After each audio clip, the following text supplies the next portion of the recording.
Nataka niwaambieni a very small thing. Na sikuwa nawahi kujua kama ukimsaidia mkulima wa parachichi kumpatia irrigation infrastructure unaongeza shelf life ya tunda kwenye mti. Wanasayansi wangu walikuwa hawajaniambia. Tukizungumzia umwagiliaji tunazungumzia tu mpunga nini, lakini sikuwahi kufuatwa na wanasayansi kuambiwa, unajua mheshimiwa, ukiupatia mche wa parachichi mfumo wa umwagiliaji unauongezea uhai na kuongeza cycle. Niliambiwa haya maneno na wakulima mwaka jana.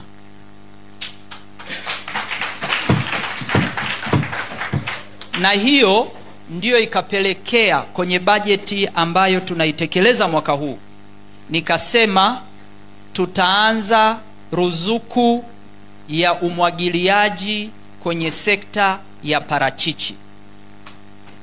Sasa tumefanya nini kwenye kutekeleza hili? Nataka tu niwaambie wakulima, wizara imeshanunua magari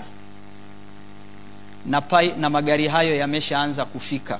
Tumeanza juzi hapa na wakulima wa zabibu Dodoma, tumeanza kuwachimbia visima. Sasa tutaenda kwa wakulima wa parachichi. Magari tumeshanunua, jumla ya gari zaidi ya 18 za kuchimbia visima.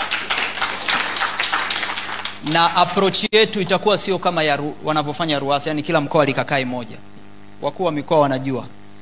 Yani sisi itakuwa ni program ya mkoa, kama gari ni 10 zinaenda kufanya kazi, zikimaliza zinaondoka, zinaenda mkoa mwingine. Kwa hiyo tumeshanunua magari, yameshaanza kufika. By tarehe 30 April tutakuwa tumepokea magari yote kwa uwezo wa Mwenyezi Mungu. Na by June tutakuwa tumepokea gari 3 kubwa ambazo zina uwezo wa kuchimba mita 1500. Kwa hiyo tutayatafuta maji umbali unaostahili.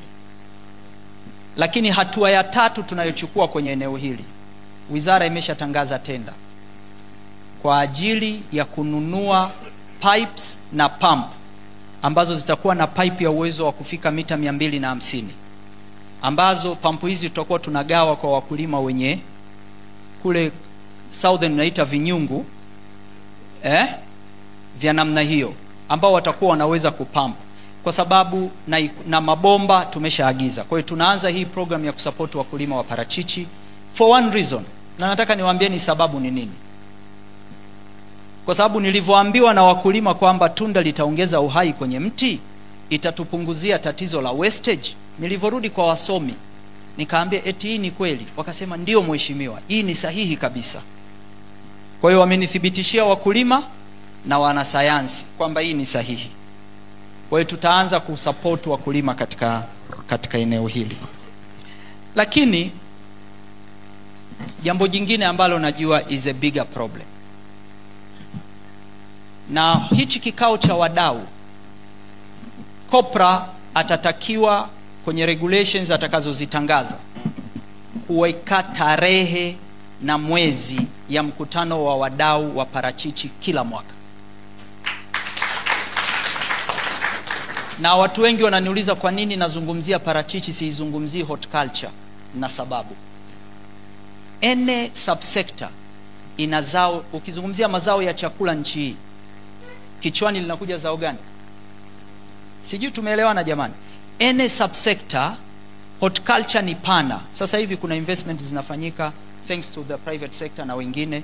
Tunafanya effort kwenye spices na nini, na tumeshateua kituo cha utafiti cha Tanga kuwa ni center for spices, na sasa hivi tunajenga kituo chetu cha utafiti, tumeshatangaza tenda cha Hortitengeru to become the center of excellence for horticulture. Lakini tunalichagua hili zao moja kama ndiye backbone ya subsector ya horticulture strategically, kwamba hili ndio litakuwa zao ambalo tunalitumia kudrive the subsector, kwa sababu sasa hivi hii ndio the fastest growing subsector kwenye agricultural sector. Mwaka jana Jackie amezungumzia hapa dola milioni 500 na kidogo kama export, na nataka tu nimwambie kwamba korosho tayari imewaovertake mwaka huu. Kweli tumemaliza msimu mwezi wa 4, kwa hiyo BOT watadeclare namba za msimu huu kwenda 20 na Kwa hiyo mimi na enjoy nikiona subsectors zina compete. to me is very good news.